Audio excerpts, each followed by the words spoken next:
The morning sun barely touches the horizon, painting the sky in soft shades of grey and gold.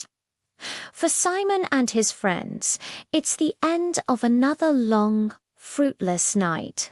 The scent of the sea, usually a comfort, now smells of disappointment. All night they toiled, casting their nets into the familiar waters of Lake Gennesaret, only to pull them up empty again and again. Their muscles ache. Their spirits are low, and their boats sit light on the water, a testament to their failure. Exhaustion is etched on their faces as they begin the tedious task of washing their nets. Ready to call it a day, ready to go home with nothing.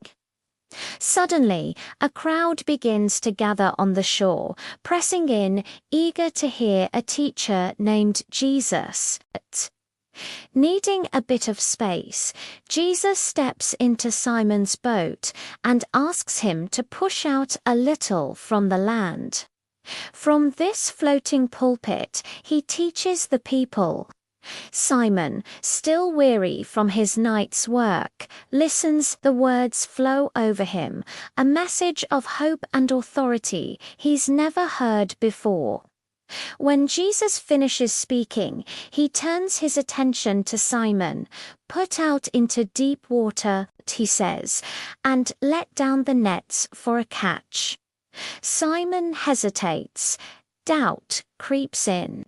"Master," he replies, his voice heavy with the night's fatigue. "We've worked hard all night and haven't caught anything." Every bit of his professional experience tells him this is pointless. The fish aren't biting. The time for catching is over. It's an absurd request. But then something shifts. He looks at Jesus, at the calm confidence in his eyes. A tiny spark of faith ignites within his tired heart. "But because you say so," Simon adds, "a choice that will change everything. I will let down the nets." With a weary sigh, they row out to the deep. The nets, just cleaned, are cast one more time into the water. And then it happens. The ropes pull taut, straining in their hands. The nets, once weightless and empty, are now so heavy they begin to tear. They're filled, impossibly, with a writhing, shimmering mass of fish. It's a catch beyond anything they've ever seen, a catch so massive their boat starts to sink. They frantically signal to their partners in the other boat for help. Soon, both boats are so full of fish they are on the verge of being swamped.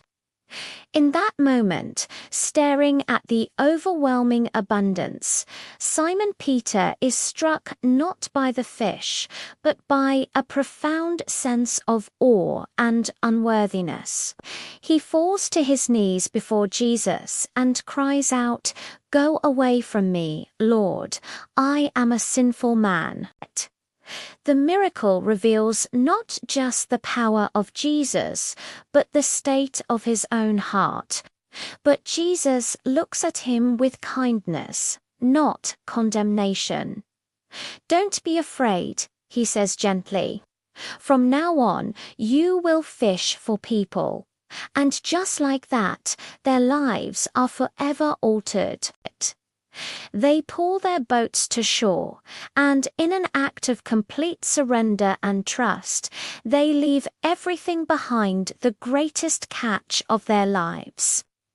Their boats, their nets, their old way of being to follow him. This story reminds us that our greatest efforts can sometimes yield nothing. We can feel tired, empty, and ready to give up. But it's often in that very moment of surrender, when we choose to obey his word over our own understanding, that the impossible happens. He doesn't ask for our perfection or our success. He asks for our obedience. What nets is He asking you to cast again today? Trust Him.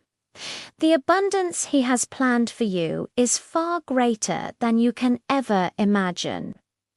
Thanks for watching.